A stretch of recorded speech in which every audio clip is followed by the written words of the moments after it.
Les rendez-vous du Sageret aujourd'hui, c'est à l'Assemblée Générale de la CAPEB. Nous sommes à la Mutualité à Paris. Beaucoup d'intervenants, beaucoup de personnes, beaucoup de questions, beaucoup de réponses aussi. Et je suis d'ailleurs avec Laure Vial. Laure, bonjour. Bonjour. Laure, vous êtes administratrice au sein de la CAPEB et vous êtes en charge d'un gros chantier, d'une grosse filière, c'est la formation. Et en ce moment, un des gros sujets d'actualité, c'est l'apprentissage. Pourquoi c'est aussi important pour vous, l'apprentissage? C'est important parce que l'apprentissage est ce qu'on appelle la voie royale vers l'employabilité. Pour rentrer dans les métiers. Pour entrer dans les métiers. L'apprentissage a été malmené pendant pas mal de temps. C'est vrai qu'en France, depuis 30, 40, 50 ans, on nous explique que hors le bac général, point de salut. Il était plutôt considéré comme une voie de garage.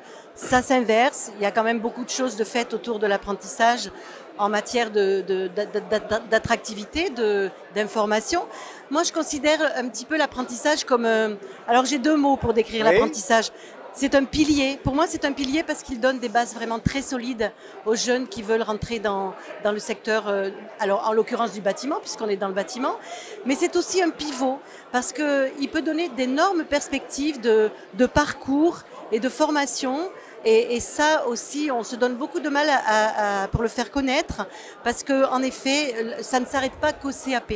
Bien sûr, il faut le faire connaître auprès des jeunes, il faut le faire connaître aussi auprès des familles. Il faut que les familles réalisent que via l'apprentissage, leurs jeunes peuvent mettre en place de belles carrières, de vraies carrières. Tout à fait. Et c'est avec un parcours tout au long de leur vie de formation sur des métiers qui sont de plus en plus pointus. Bien sûr, et on a aussi de plus en plus de cas de reconversion. Maintenant que l'apprentissage est ouvert jusqu'à 30 ans, on a des personnes qui ont commencé un cursus différent et finalement se retournent vers un métier manuel. Je connais plusieurs qui ont voulu faire des études universitaires, qui sont un petit peu perdus pendant un certain nombre d'années et puis qui arrivés à 25-30 ans se disent bon, allez, on va passer aux choses sérieuses, on va faire des choses qui me sont utiles et qui sont utiles aux autres. Tout à fait. Ça, c'est important. L'apprentissage, c'est aussi l'orientation des jeunes. Et là, je crois que vous avez mené une initiative assez moderne, puisque vous travaillez avec un youtubeur, c'est ça? C'est ça. C'est un youtubeur qui s'appelle Ludovic B. Alors, je vous parlais d'attractivité tout à l'heure, et là, on est en plein dedans, puisque l'objectif, c'est de valoriser les métiers du bâtiment en faisant des portraits de jeunes, d'artisans qui ont choisi ce secteur, et notamment par la voie de l'apprentissage. Je peux vous parler par exemple d'Alexandre qui est plombier à Rennes, qu'on retrouve dans une des vidéos et qui nous parle de sa passion et qui nous parle de tout son parcours à travers la voie de l'apprentissage à partir d'un CAP et sur un chemin dans l'alternance qui s'est fait sur 5 ans. Ah. Et c'est vrai que l'apprentissage peut permettre à certains d'avoir un pied dans les deux univers, et dans l'entreprise, apprendre le métier et puis poursuivre une formation théorique. Tout à fait. Et ça, c'est un message important à faire passer. Et je crois que vous travaillez avec un partenaire, le 3CA BTP, justement pour pousser ce message.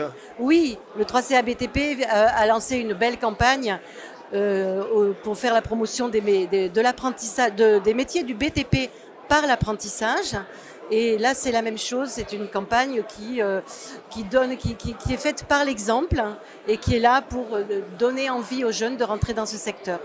Alors, parmi les outils que la CAPEB met à disposition des adhérents, il y en a un que j'aimerais qu'on aborde pour terminer, c'est Arti Compétences. Arti Compétences, c'est un outil d'aide au recrutement, c'est ça? C'est ça. Alors là, on fait un petit bond dans le temps parce qu'on a dépassé l'apprentissage. On s'adresse aux personnes qui ont leur propre entreprise.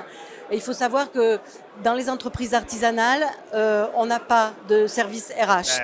On a du mal à recruter, on a du mal à travailler sur le recrutement. Donc la CAPEB a monté des fiches professionnelles. On a 83 fiches professionnelles différentes. Elles sont utilisées par les collaborateurs RH des CAPEB qui s'en servent pour aider les entreprises à procéder à leur recrutement. Et ça fait partie des outils que le département formation dont vous avez la responsabilité a mis en place. Absolument. Bon, c'est très clair. Laure Vial, merci d'avoir été avec nous. Merci à vous. Et succès pour beaucoup. Ce recrutement dans l'apprentissage. À très bientôt. À bientôt.